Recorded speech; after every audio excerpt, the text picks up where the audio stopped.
Hello, good afternoon. It is Thursday, April 21st. You are watching and listening to PLAR History and Geography right now, live here at WASA in Silico. Again, my name is Jonathan. I am your teacher for this course. Earlier this morning, we got some sad news. If you have been watching wrestling, WWE wrestler, star, legend China has passed away, and earlier this afternoon we heard that music legend icon Prince has also passed away. So some sad news. Also today marks our Queen's birthday. Yes, it is Queen Elizabeth II birthday. She turned a big 90. She is 90 years old. She has been our queen or monarch of England for the longest time, for at least 63 years and counting. So good on for her. So some sad news and some exciting news to pass along. Once again, we are inspiring change through distance education since 1990. Yes, WASA is celebrating their 25th year anniversary this academic year, which means up until this term. So once to remind everyone, this is term 2B, our last term before graduation, last term before summer. So please continue to work on its assignments and try to finish them as soon as you can.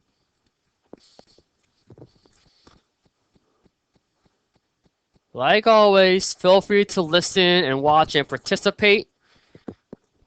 Again, feel free to listen by radio, 91.9 FM. You can call in the WASA studio. And again, if you have any difficulties or have any questions while working on your assignments for this course, PLAR History and Geography, just let me know. Again, feel free to give me a call during my office hours. You can reach me on my cell on evenings and on weekends. Feel free to send me an email, Facebook. Okay, so there's many ways you can get a hold of me, and like always, all of our lessons and notes are recorded, and I do post it on my YouTube channel, and you can also find it on the Warsaw Archive page. Last class, we went over the study guide, the course outline, and the course syllabus, so we're not going to go through all that again because everything is pretty much the same as always.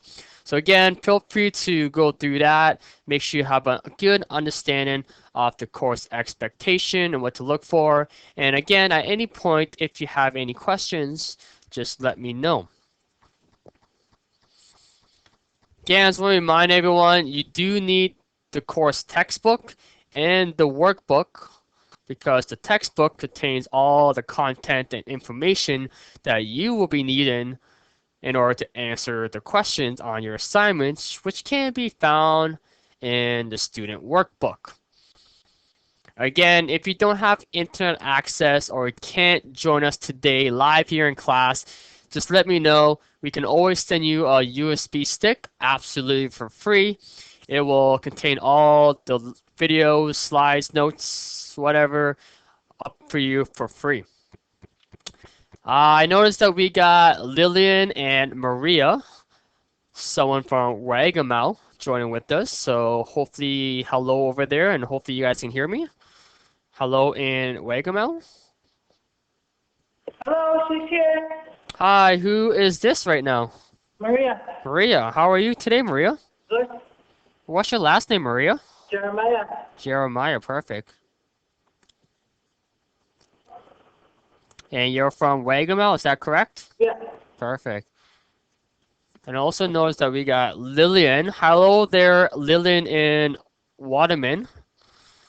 Can you hear me over there, Lillian? Yeah. Perfect. Excellent. So we got 2 students with us today. That's awesome. So again, feel free to participate. Keep calling in. The more, the better. So Lillian in Waterman, I noticed that you have already submitted assignments 1 to 6. And you need to submit, or 1 to 5, and you need to submit assignments 6, 7, and 8. Okay, so please continue to work on that. And again, if you're working on it right now and you have any questions, just let me know as we go through my lessons, all right? And same thing for you, okay, Maria? Maria, have you been working on any of the PLAR history and geography assignments? No. No? So you're starting from the very top? Yeah. Perfect. So that's great because today we are starting lesson number 1, assignment number 1, questions and content, which is perfect. So Maria, feel free to listen along, take notes, highlight materials in your textbook as we go through the lessons. And at any point, if you have any questions, just let me know. Okay, and hopefully we'll have time to go over assignment number 1 questions because that's what we'll be talking about today. And again, just let me know when you guys have questions. Just interrupt me. Just feel free. All right, sounds good?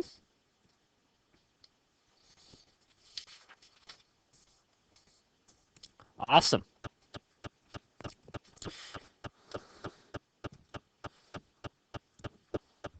So in honor of our prince and our queen, we're going all purple today. Purple rain. So all of my notes are in the color of purple. Okay, so today, class, we are starting off looking at the history half of this course. We'll switch gears and look at geography halfway, probably around week 4 or week 5, give or take. But today, our focus is that we'll be looking at Canada in the early 20th century, Canada in the early 1900s. Lesson number 1, if you're looking at your textbook, we're on page 1. Okay, the changing face of Canada. That's where we're starting from.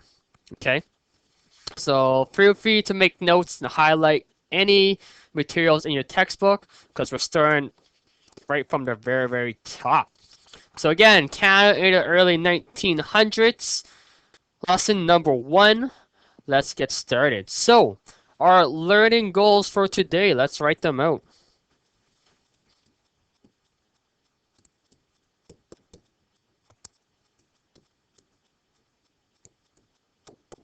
So today, class, what we will be talking about, we'll be talking about Laurier, Wilfrid Laurier, who was our prime minister during this time period. We'll be talking about the railroad system.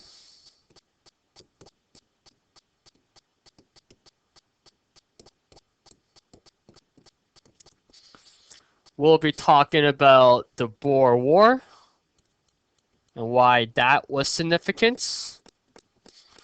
We will be also talking about immigration, why people wanted to come to Canada during this time period. We will be talking about the lived experience of women, so a bit of women studies history during this time period.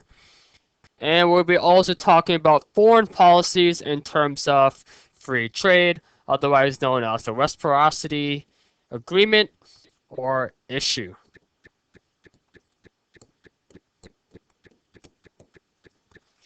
And at the end, we'll be going over assignment number 1, or questions on assignment number 1. Okay, so that's our main focus for today. Hopefully we can finish all of them. If we don't, we will continue next class as always. There's no need to rush. We got so much time. So hopefully we'll go through the notes and the slides and the lessons. And hopefully everything makes sense. And that will be good to go. Alright? Again, just remind everyone, all of the information that I will be talking about, for the most part, will be in your textbook. Okay? Nothing new. I did provide some background content, some additional information. Some will not be in your textbook. They're just fun knowledge that I like to plug in as well.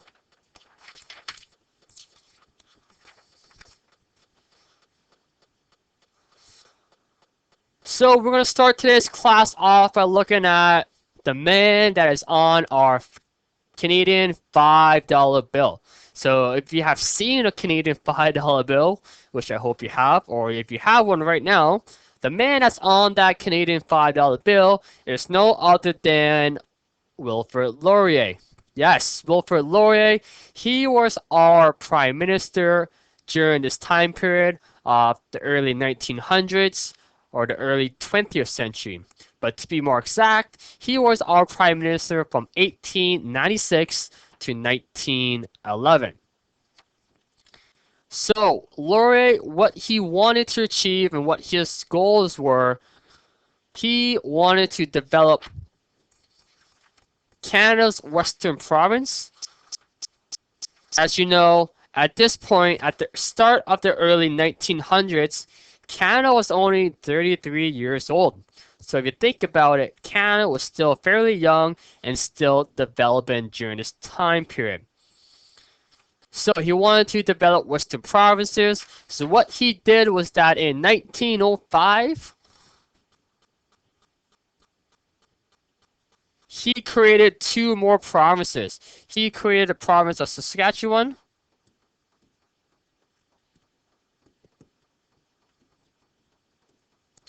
and he also created the province of Alberta. If you recall from last class, when Canada joined Confederation in 1867, Canada only consisted of 4 provinces. All the other provinces came later on throughout the years.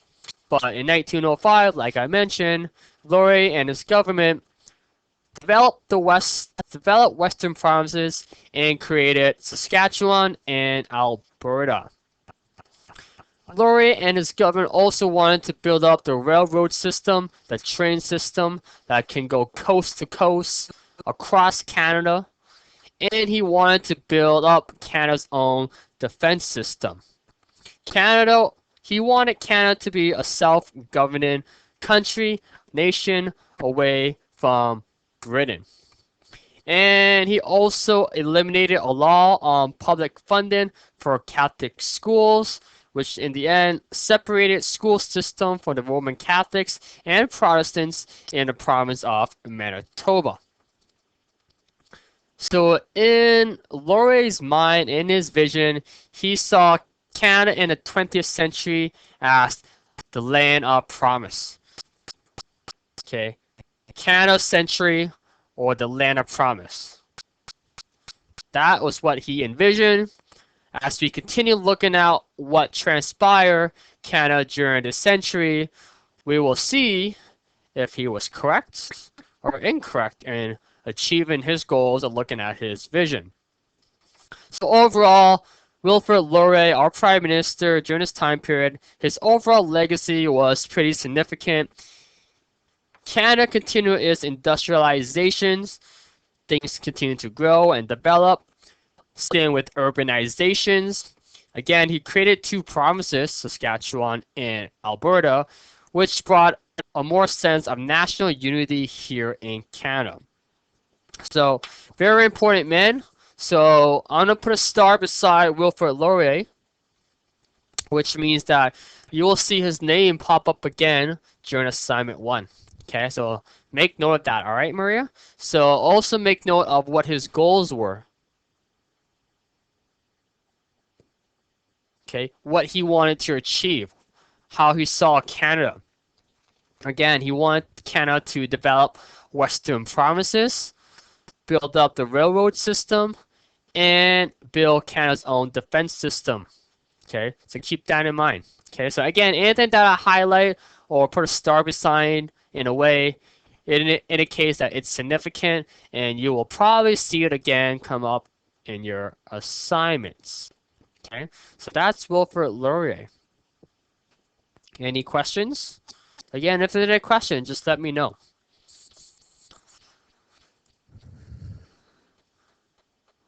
All right, some fun facts. Again, this is not in your textbook.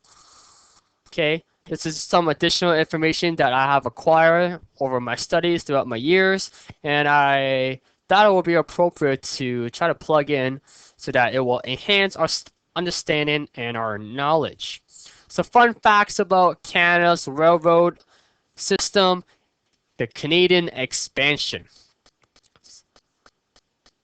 Our government during this time period was super eager to build a railroad system that will open up the West. When we're talking about the West, I'm talking about Saskatchewan, Alberta, BC, that part of Canada. Okay, the West for settlements, so people that can come, live, and grow. The railroad transcontinental system was super important and supportive, as now we have east and west trade going on within Canada. Again, we can go coast to coast now, east coast to west coast with our train system. Western settlements out west in Canada, women were not qualified to own land. Again, we'll talk more about women and their rights and their voice and their lived experience as we progress throughout this lesson. By 1914, Canada has more kilometers railroad lines than any other country in the world. That's pretty big.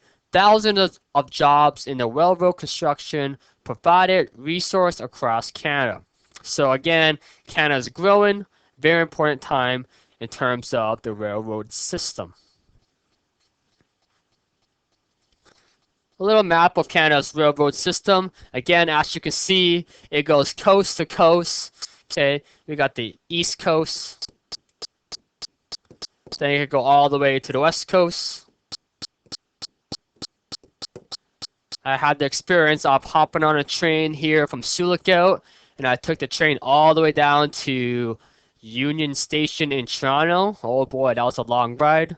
So I pretty much hop on right here, and I went all the way down towards Toronto. That took me about more than 24 hours.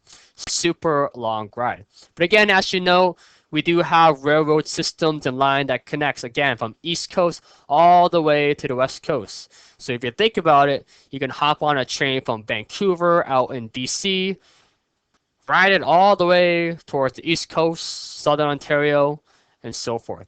Again, key for settlements, key for making trades, goods, items back and forth. All right, very important.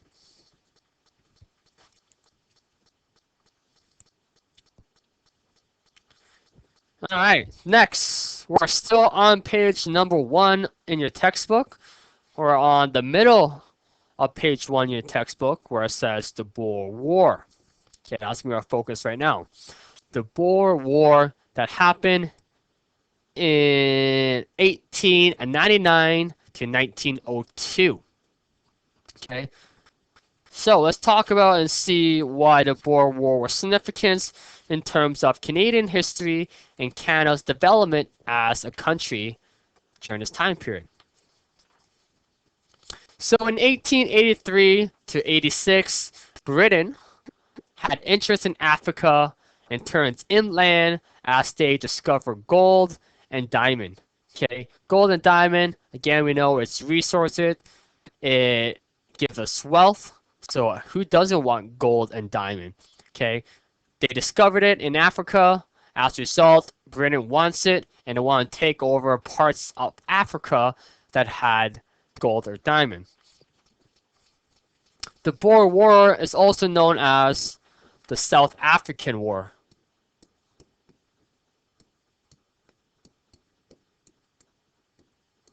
Okay, Boer War or the South African War. In 1895, Britain attempts to invade South Africa or parts of Africa that had this resource, but it failed. So in 1899, the Transversal Republic / Orange Free State declared war on Great Britain because they attempted to invade. So what happened? So I got a little map of Africa, Southern Africa. Again, you can see South Africa on this map. Whatever is highlighted in orange means that it was part of the British Empire. It was colonized. It had British influence. Okay. During this time period, Britain was a huge Empire. The British Empire was huge, and they just wanted to expand and influence as much parts of the world as possible. However, what's highlighted in yellow was known as the Transversal Republic and Orange Free State. They were not a part of the British Empire. However, the British Empire wanted to take over this area as they know that there was gold, diamond, and resources which led to wealth. As you know, that invasion failed, hence why it broke out into war between these two states, or these two colonies, known as the Boer War.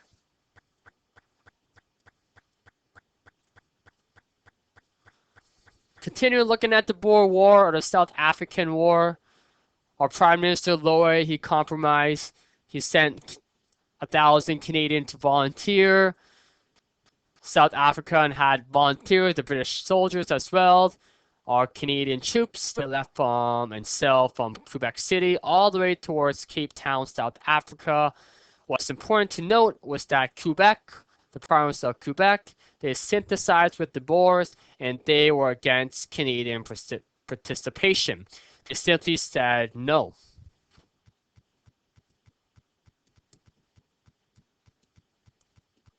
Okay, Quebec or French Canadians simply said no. They did not want to take any part in this matter. The French were not in support. So why was the Boer War significant in terms of Canadian history? Again, not a huge war, not a huge conflict. Canada wasn't really directly involved. However, since Canada was a part of the British Empire, whatever the British Empire did, Canada was linked and involved as well. So why was the Boer War significant in terms of Canadian history? Well, first of all, it was Canada's first overseas war. Again, Canada was still a new and developing country during this time period. We only joined Confederation in 1867, and it was Canada's first overseas war where we helped and volunteered with the British Empire, and it was the first foreign war. It increased Canada's identity as an English nation. British, English, Canada, English. Okay, as a result, it increased Canada's identity as an English nation. It also gave Canada confidence to participate in international events. Canada didn't really participate in any international events up until this point. And it also demonstrated that Canada can be its own nation. But most importantly, the Boer War was significant in terms of Canadian history as it increased the tension between English and French relationship here in Canada. Again, we'll see a lot more about that when we talk about World War I. But again, during this time period, lots of conflict, lots of tension between English Canadians and French Canadians. Again, here in Canada, we have two major groups, English speaking, French speaking. Mainly people associated in Quebec speak French, okay? And they were not in support in any activities that English Canadians took part in. Why? Well, it can go back until look at the French Revolution of 1780 with the fall of the French Empire. The French Revolution of 1780 brought a new French constitution, a system of equal opportunity, freedom of speech, and popular representation of the government.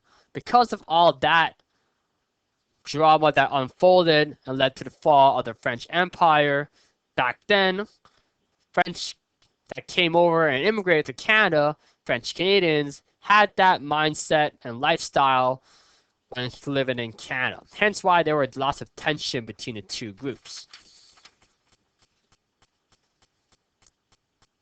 Again, it's really important to note that during this time period, there were lots of imperialism, okay?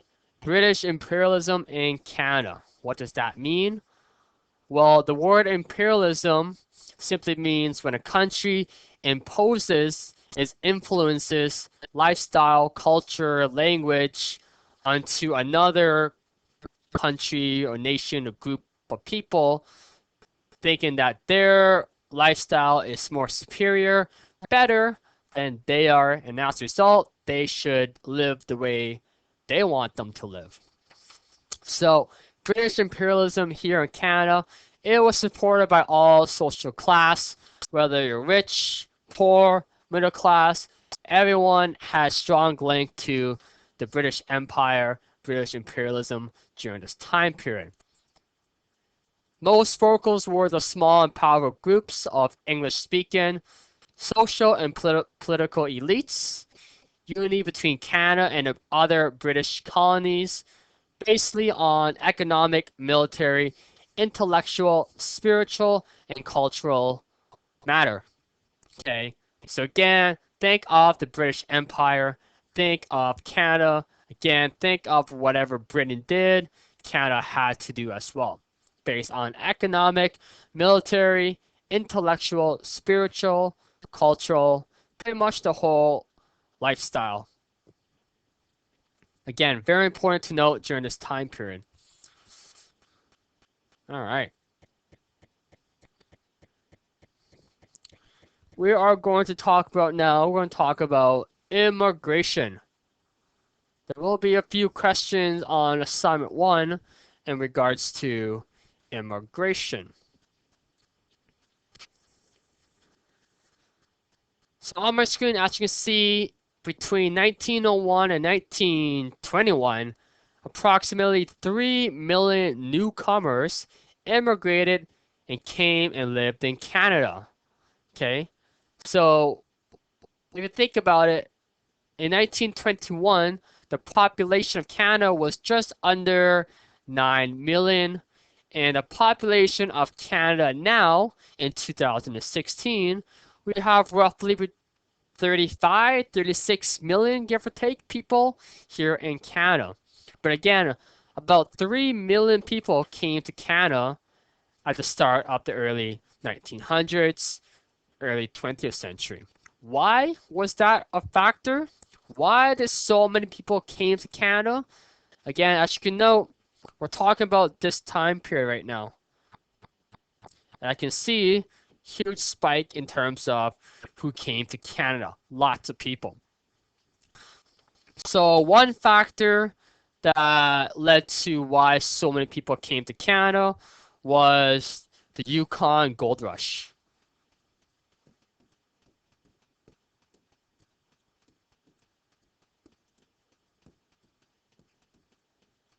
And that was in 1898. The Yukon Gold Rush.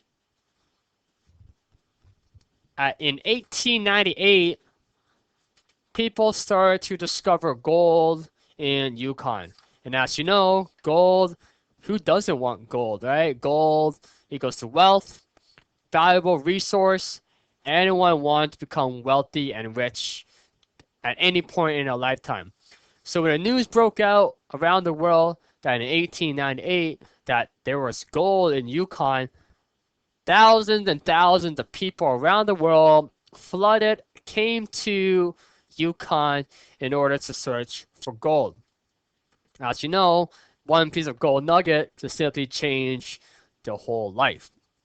In the end, not many people found gold. Some did, some didn't, but mostly not many people did.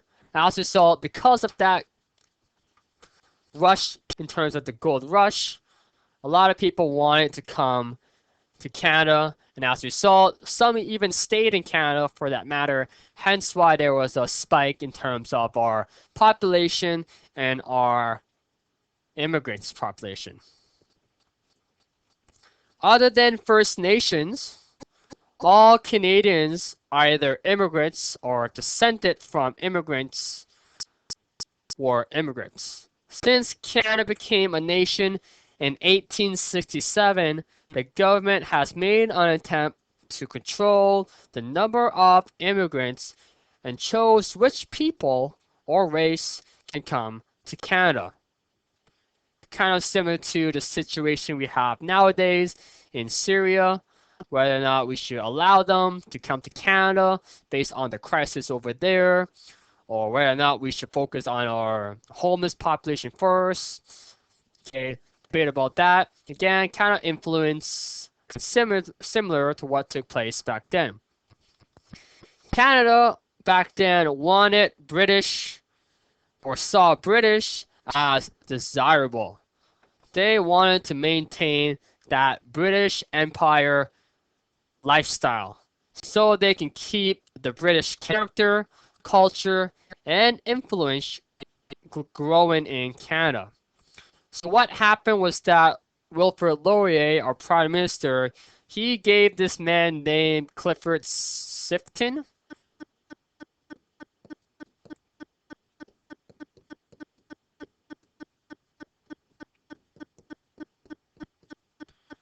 He was the foreign interior department, foreign policy, immigration guy back then. And he was given this job in terms of actively encouraging people from Northern Europe to come to Canada and settle in the prairies or the western provinces of Canada.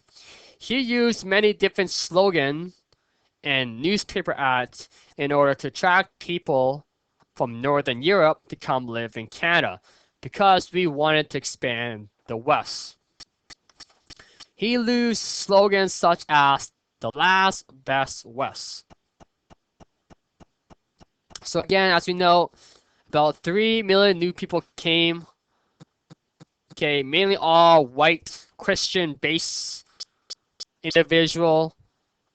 Great Britain, United States, France, Norway, Sweden, Iceland, Ukraine, Poland, and so much other people. However, not everyone was welcome to live in Canada during this time period.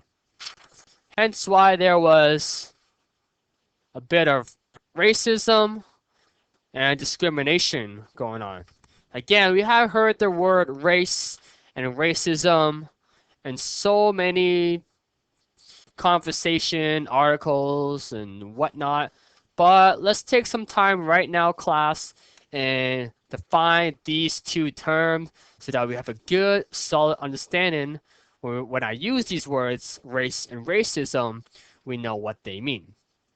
So, race.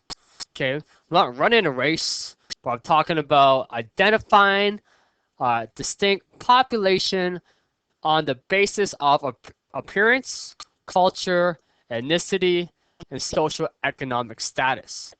Okay, that's what I'm talking about when we're using the word race.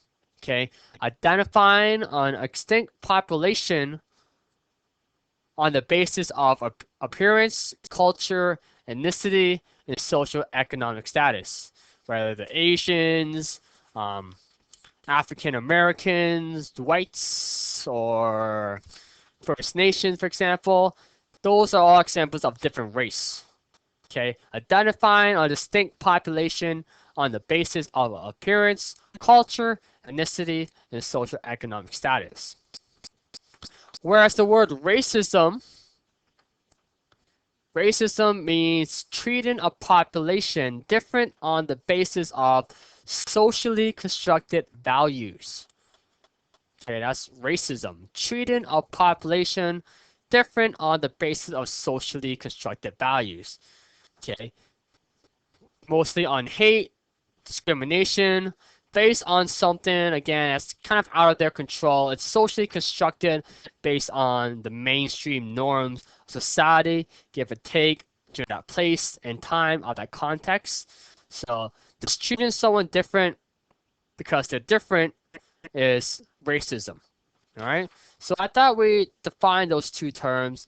Those are two key terms when looking at Canadian history or any history for that matter.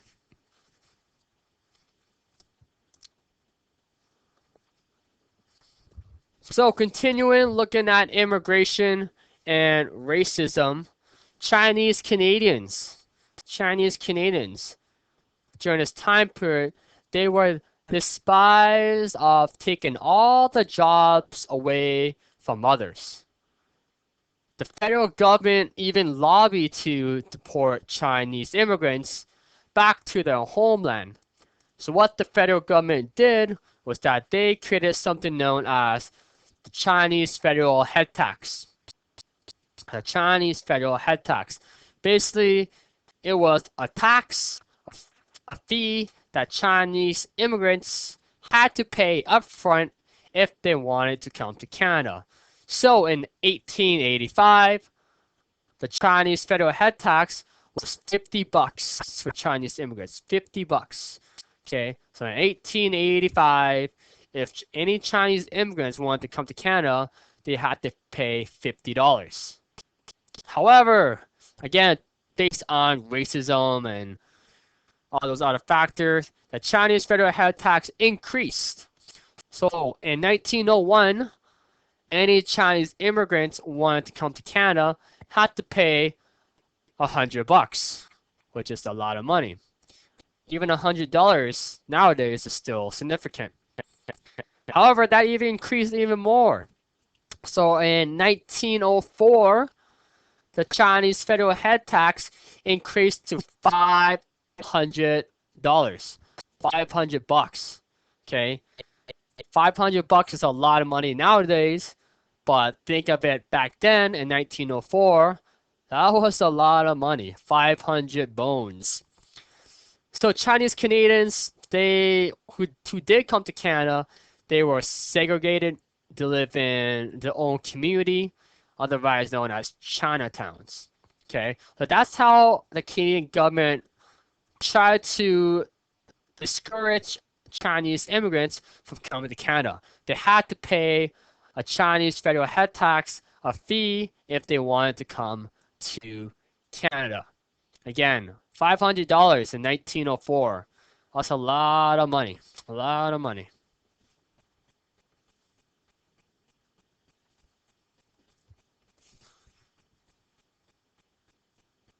A lot of Asians, Chinese, Japanese, for that matter, who did live in Canada or immigrated to Canada, lived out west in BC. Okay, 60% were British origin, but 40% were Asian living in BC. And I think nowadays there's still a large population of Asians living in BC. However, continue looking at discrimination, hate, racism factors. Asian Canadians during this time period, even though they were living in Canada, they did not have the same equal opportunities as anyone else. They were denied the right to vote. They could not vote. They were barred from entering several professions or jobs. Can't have that job because of their race. They were segregated in public places. Simply means you can't come here because you're of that race. Okay. They were threatened with physical violence from the majority. And there were a lot of discrimination or discriminatory housing policy imposed on Asian Canadians. So again, a lot of hate, a lot of discrimination, lots of racism that took place for Asian Canadians during this time period. So even though, according to Laurier, Canada was a land of opportunity and promise, not so much happened for Asian Canadians for that matter.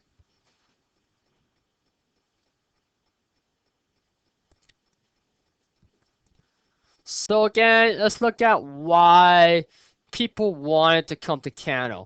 Why did people want to immigrate and live in Canada? Again, I gave the example of the Yukon Gold Rush in 1898. People wanted wealth. People wanted gold. They heard gold.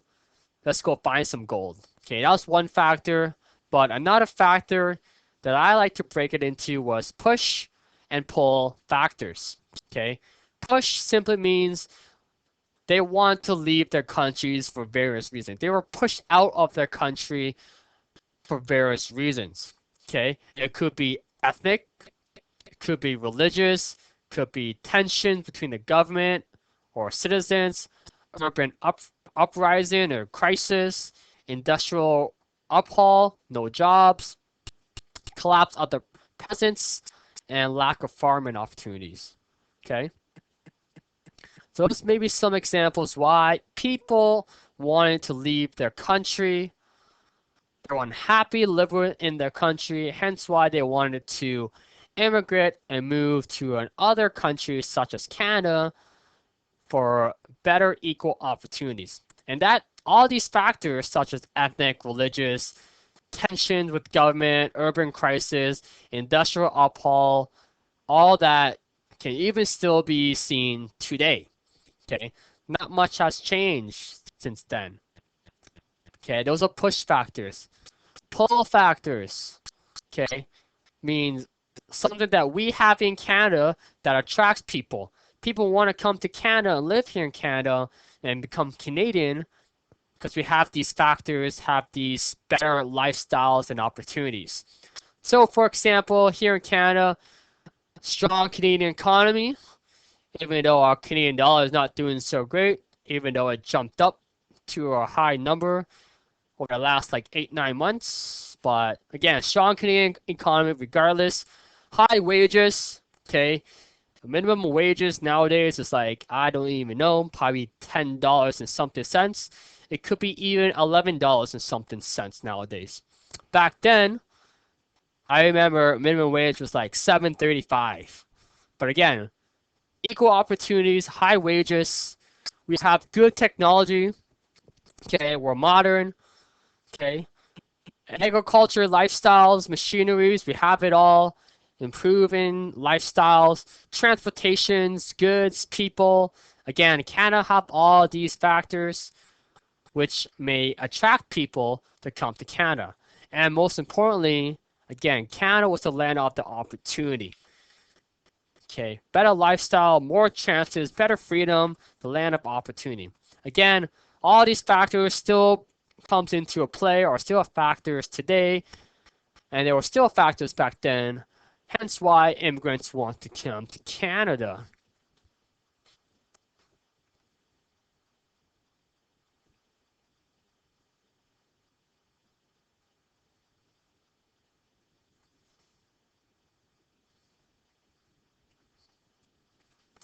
So, when people did come to Canada, they were faced with many challenges.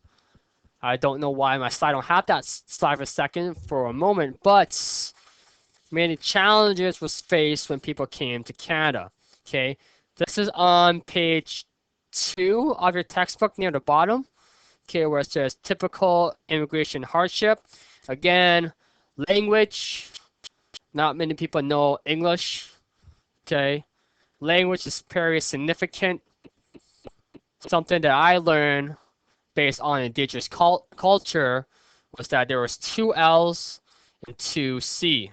The 2 L stands for language and land, and the 2 C's stands for culture and community. Again, language, very important. I know that language is very significant in terms of indigenous culture.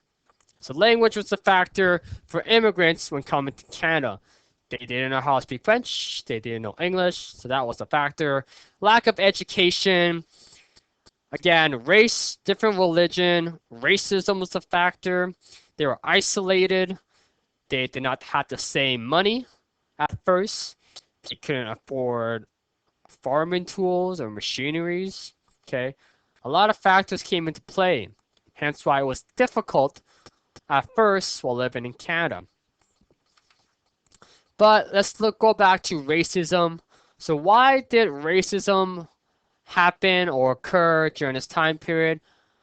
Okay, early 20th centuries Canadians, they simply just feared immigration.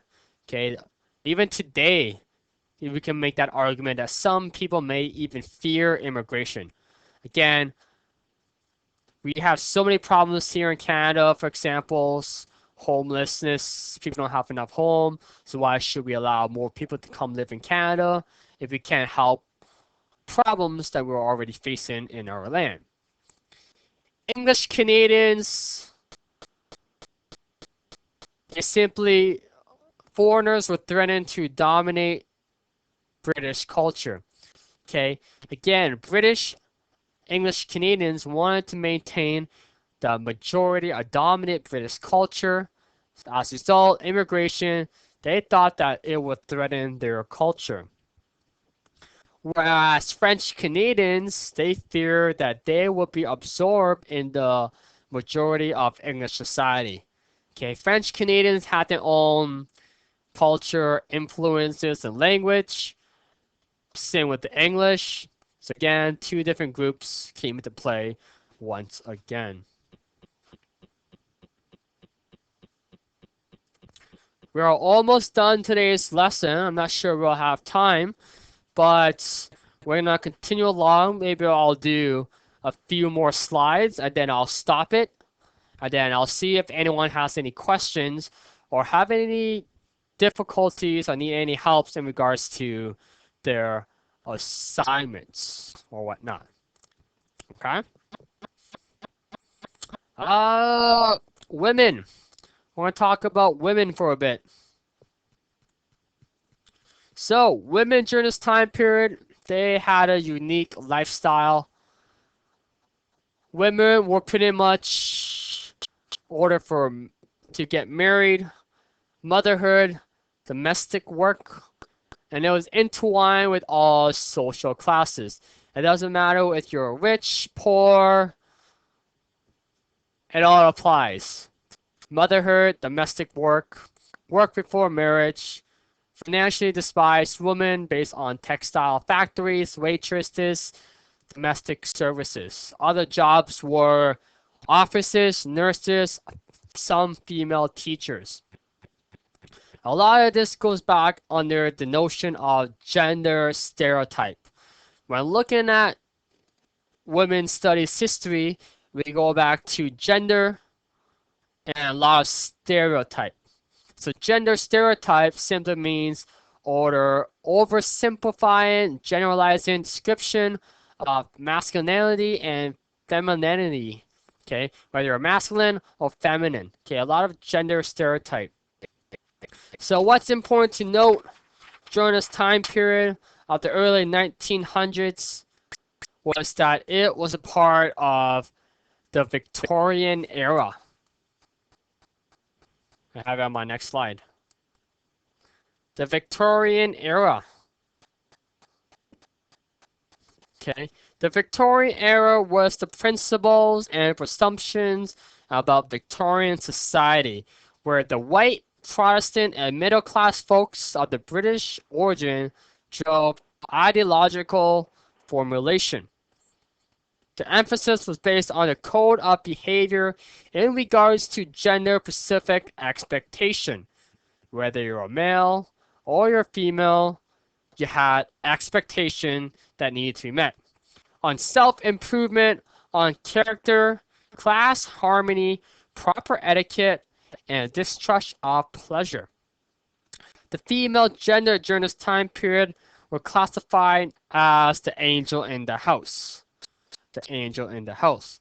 Because women in society were seen as moral guardians of society, where domestic duties of taking care of the family takes top priority in the private space of the home. Okay, the home was seen as the private space for women. The public was seen as the outside world was seen as the public sphere, dominated by men. During this time period, social classes standing was viewed as overwhelmingly important. Respectable women were expected to take their place in society as wives and as mothers and provide a well-ordered, happy home for their husband and for their children. Okay, sounds pretty gender stereotypical, non-equal opportunity, but that was just the way it was back then. A lot of women had daily expectation. Okay, cooking, cleaning, washing, iron, baking, dusting, maiding, household items. Those were their daily expectation. Again, it doesn't matter if they were rich or poor. All women in society were expected of these duties. Domestic services, Again, a lot of it came down to working class, immigrants, and lowest paid job. But again, a lot of it came down to women. Again, it was based on that notion or that ideology of the Victorian ethos came from the British Empire. Okay, all this was started back in Britain and it translated back here in Canada as well. It became the norm. It became the mainstream society of women lived experience during this time period. Hence why, if you think about it nowadays, women had taken major steps in breaking down walls, barriers, in terms of equal gender opportunity. Because again, back then, it was cooking, cleaning, maiding, all for women. Okay, code of behavior based on gender specific roles. Okay, it was just the way it was back then. Okay, just the way it was back then. Nowadays, not so much. Again, a lot of it comes down to breaking down the barriers, challenging the norms, and having equal opportunities. So, class, I think I'm going to stop it here for today. I think we'll pick it up next class. But before I go, are there any questions? Are there any questions in Waterman for Lillian? Are there any questions in Wagamel for Maria? Hopefully you're all still there. If so, maybe not, maybe so. Well, maybe not.